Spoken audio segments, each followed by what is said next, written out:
Dear students, today we are going to discuss the freedom of speech and expression as guaranteed by Article 19, 1 Clause A, which provides that all citizens shall have the right to freedom of speech and expression. Now, the freedom of speech and expression is the first condition of democracy. Without the freedom of speech and expression, working or functioning of democratic society, democratic political order is impossible, because freedom of speech and expression is the first condition for the claim and for the expression of every other freedom. It is with the help of freedom of speech and expression that the right to other freedoms is claimed, articulated, expressed, discussed, debated and defended.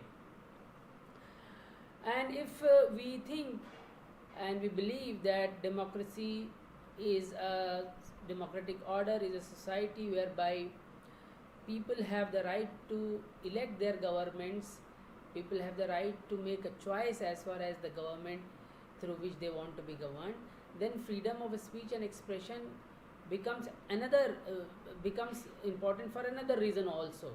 It is through freedom of speech and expression that various alternatives are made available to the electorate, and then the electorate are able to make a choice between different options available to them for the government that they want to be governed by. Therefore, freedom of speech and expression is very important, very critical, very crucial in the functioning of constitutional democracy.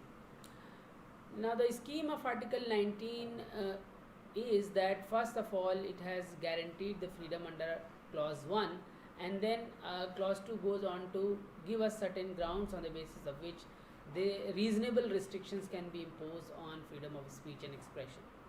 The grounds have been spelled out by the Constitution itself under Clause 2, and these grounds are the sovereignty and integrity of India, the security of the state, friendly relations with foreign states, public order, decency or morality, or in relation to contempt of court, defamation or incitement to an offence.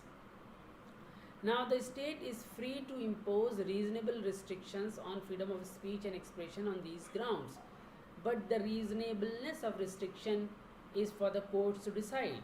Courts will in each case will test whether the restriction which has been imposed by the state is reasonable or not. So, number one condition is, if the state wants to impose restriction, then it can do so only with reference to one or the other ground mentioned under Article 19 Clause 2. Secondly, the restriction which is sought to be imposed on one or the other ground, it must also be reasonable in the eyes of the court. And the courts have the opportunity, have number of opportunities to discuss, debate and decide the reasonableness of restrictions on freedom of speech and expression.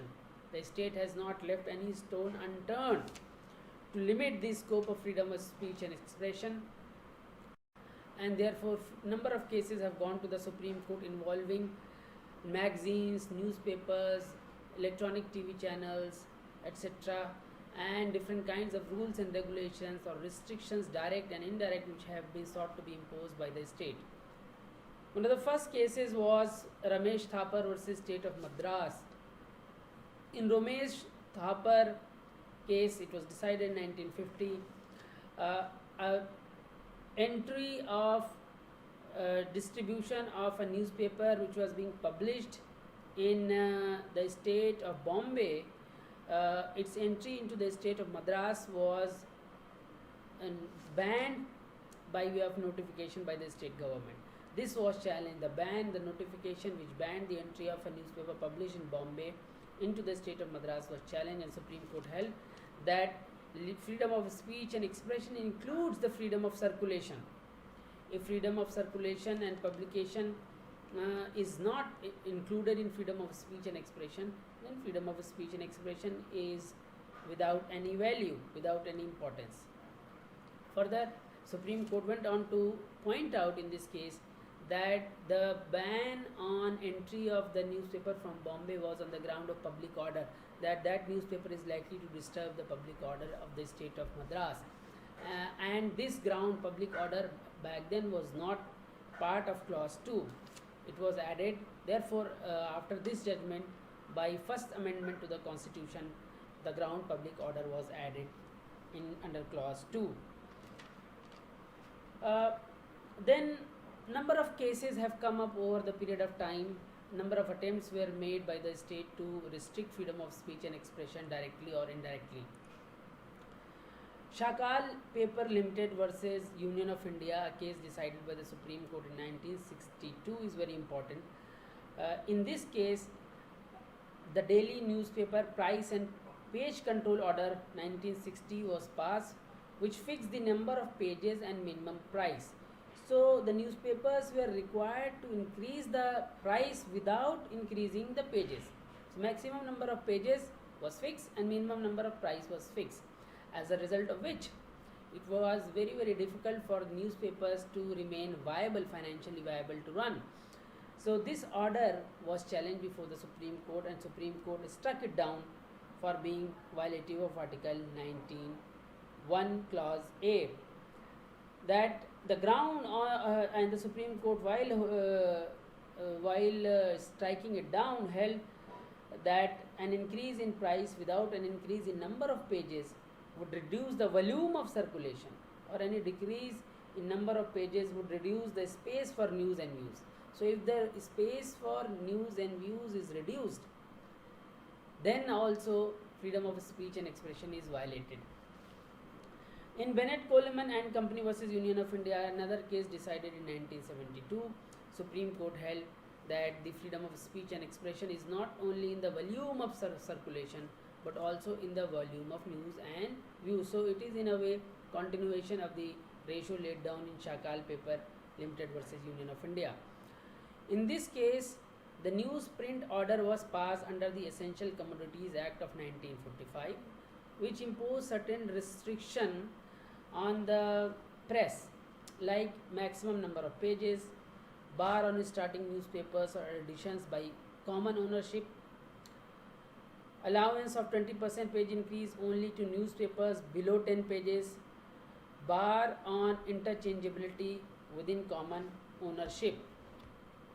Back then, if you, I think this fact should be borne in mind, that in 1970s and 60s we were living in the socialist era, whereby the import and export, there were huge duties and restrictions on import. Even newsprint, on which newspaper is printed, was imported, and our manufacturing of newsprint was not very good, and the import was strictly regulated. And because it was strictly regulated, in this case, Bennett Coleman versus Union of India, the government tried to exert control indirectly by way of distribution of newsprint. So if the newsprint itself, availability of newsprint itself is restricted, or certain conditions are imposed on those who are running newspapers, that if you want newsprint you have to comply with the XYZ conditions, then that was going to seriously undermine the autonomy or independence of the newspaper. The court struck down the order, observing that in the garb of distribution of newsprint, the government has tended to control the growth and circulation of newspapers. So Supreme Court held that freedom of speech and expression, including freedom of the press, is both quantitative and qualitative. So not only the quantity which is to be protected, but also the quality. Here a point which we can understand for keep in mind for our understanding, which is that there is no separate freedom of speech and expression for the press.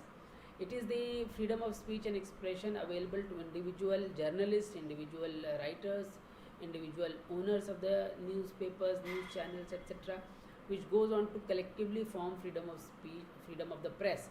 So in our country, we do not have a separate article, separate provision for the freedom of speech and expression of the press, but it is included within the general right available to every citizen to be able to express his or her opinion. In Indian Express newspaper versus Union of India, another important question was raised, that whether the government has the power to impose import duty or levy auxiliary duty on newsprint. Another now when the direct attempt to put certain condition on distribution of newsprint was struck down by the Supreme Court, another attempt was made by the government, whereby import duty and auxiliary duty was sought to be imposed on the newsprint, and so that would have increased the cost of the newsprint and made it difficult for the newspapers and magazines to run at low prices. Supreme Court again went on to struck it down and held that this order, this imposition of tax, this imposition of import duty and auxiliary duty is unconstitutional, is in violation of Article 19(1)(a). However, Supreme Court did hold that the press industry is not immune from taxation. Taxation can be imposed. It is subject to the general laws of the land. There is no special privilege available to the news industry or to the press. But if the effect of taxation is such that it transgresses into the field of freedom of speech and expression, then that's when it becomes unconstitutional. Another line of cases, another very important case in this field. Therefore, we see that freedom of speech and expression has been very, very crucial, very critical when it came to the exercise of the right by the media, by the press, and Supreme Court has come down in support of the press in order to ensure its independence. However, a few comments which I reserve at the end once I conclude the discussion about the nature of the media and nature of this right, freedom of speech and expression, particularly when it is extended to the press also. Despite all these cases, despite the attempts by the Supreme Court to guarantee freedom of speech and expression, independence of the press, which happens to be the fourth pillar of democracy, what problems are there in the freedom of the press? Why the media does not appear to be independent enough and not being able to perform its role of the fourth pillar of the democracy. But before I take up that discussion, I want to refer to this case, very important, Bijoy Emmanuel versus State of Kerala, whereby in 1986 this case was decided, whereby the question of right to silence was raised, whether right to silence is included in freedom of speech and expression.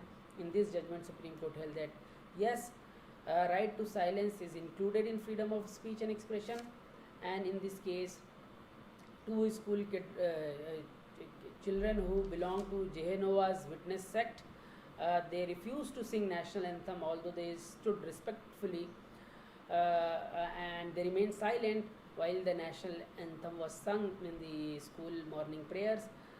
In the school assembly, they did not sing national anthem, although they stood up and remained respectfully silent, because they believe that the singing of national anthem goes against their religious beliefs. But the Supreme Court held that they have had the right to remain silent. So freedom of speech and expression in this case was held to include freedom of right to silence as well, freedom to remain silent as well. In fact, the freedom of speech and expression also includes freedom from compulsory hearing of someone else's opinion, or compulsory imposition of speech by one person or another. So we have freedom of speech and expression. We can speak as and when we like to speak, and whatever we want to speak. That's one freedom. We can remain silent if we choose to do so.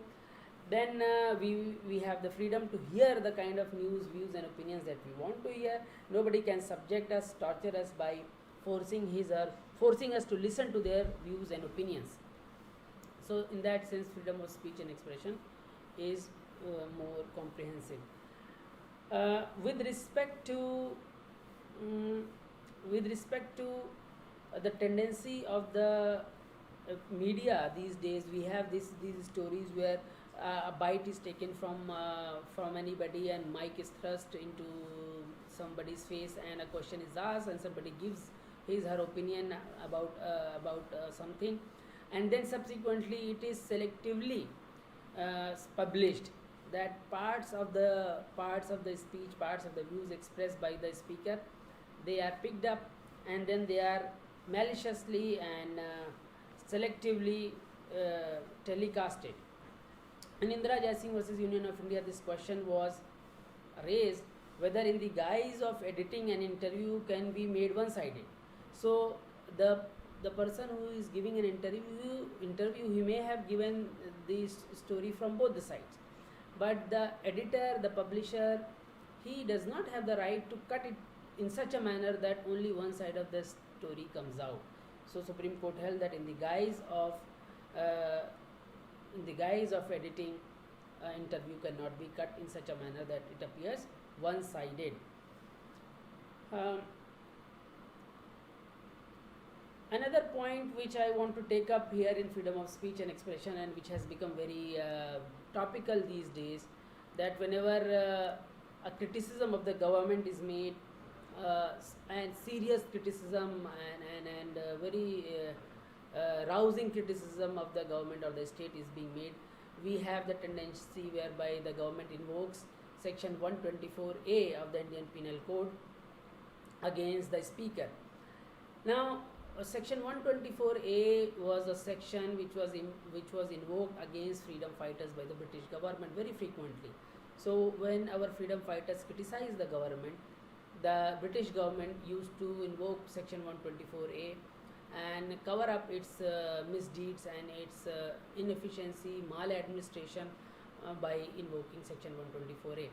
But after the commencement of the Indian Constitution, freedom of speech and expression was given a privileged place under Article 19(1)(a), and any law which violates freedom of speech and expression becomes unconstitutional under Article 13,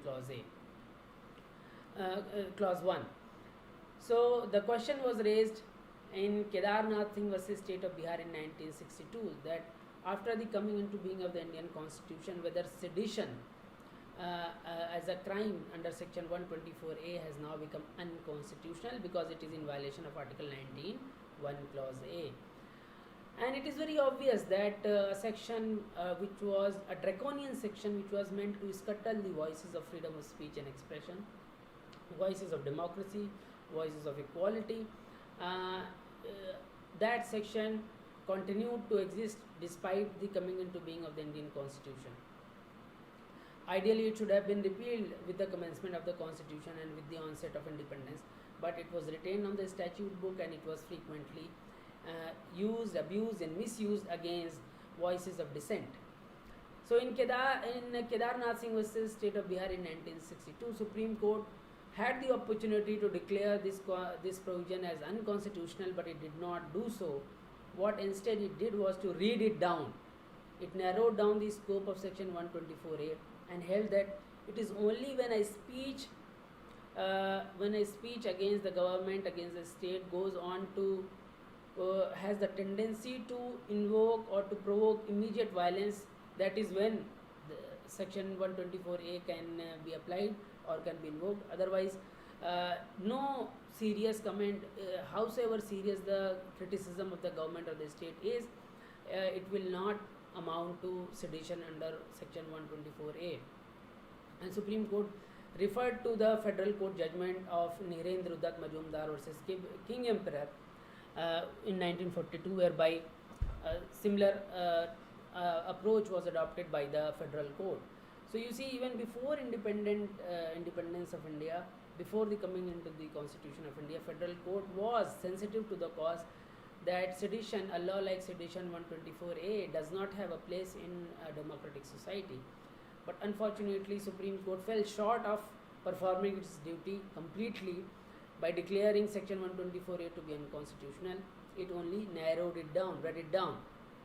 And the effect is that although on the statute book today, section 124A, the crime of sedition, has very limited appeal, very narrow scope, Its scope is today in a way equal to what the scope of abatement to a crime is.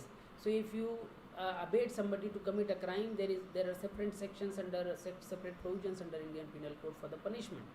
Even from that point of view, Section 124A sedition has become obsolete because uh, after Kedarnath Singh versus State of Bihar in 1962, what is punishable is a speech which can directly cause violence, which actually does cause violence. If it does not move people, if it does not cause any kind of violence, then it does not amount to sedition. If the speech does not lead to violence, it does not amount to sedition. So as far as general speech provoking people, asking people to commit violence is concerned, that is already covered by different provisions of Indian Penal Code. Therefore, this specific law of sedition, Section 124A, in my view, is unconstitutional. Either it should be scrapped by the Parliament or by the Supreme Court, declared unconstitutional at the earliest opportunity. Why? Because despite reading down of the provision, despite reading down of Section 124A, the misuse and abuse of the law of sedition has not stopped, because the law declared by the Supreme Court remains confined in the judgments of the Supreme Court, and there is no real effort on the part of the state to actually hold the SHO, the lower level inspector, police officer accountable for violating the law, for violating the judgment laid down by the Supreme Court in Kedarnath Singh case. And the remedy in case a section has been read down and it is being now violated through judgment, then the remedy in that case is to file a petition for contempt of court.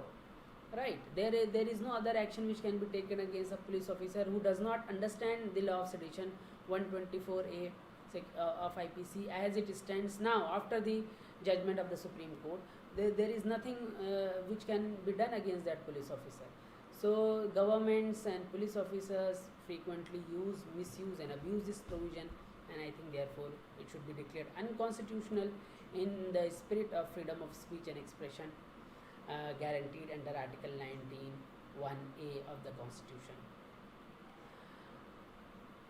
You can go through more cases and more issues, specific issues can be discussed under this law. For example, commercial speech, for example, the question of censorship of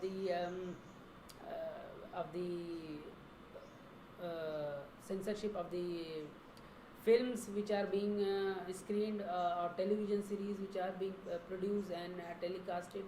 So those questions are also important. Supreme Court has taken reasonable view of the matter, and commercial speech has been held to be part of freedom of speech and expression. Pre-censorship has been not permitted by the Supreme Court, and therefore it has also been held that in case where if a movie is being telecast or a screening is being done, or some kind of exhibition is being planned, and some goons, antisocial elements come out and they protest that we would not allow this film to be telecasted, screened, or this exhibition to take place, and they try to create violence and law and order situation, then even in those situations freedom of speech and expression cannot be compromised. Supreme Court has held that it is the duty of the state to make sure that nobody takes freedom of speech and expression to hostage by issuing threats to violence against people who want to exercise their freedom of speech and expression. Therefore, it is a very, very important right, and this right must be protected in all its seriousness if democracy is to have a chance, because violation of freedom of speech and expression, unreasonable restrictions on freedom of speech and expression create a chilling atmosphere. They create a kind of fear, psychosis, and whereby the wrongdoings of the state, wrongdoings of the government are not properly discussed and debated in the public domain, and that's when the government develops a tendency to become autocratic, and it also loses the ability to take a reasoned decision and increasingly becomes detached with the public opinion, with the interests of the people, and goes on to live in its own utopia of greatness and everything that it does is above criticism. Therefore, freedom of speech and expression is to be protected in all circumstances with all seriousness. Thank you so much for watching this video. We will continue our discussion of the other freedoms under Article 19 in the next video. Thank you.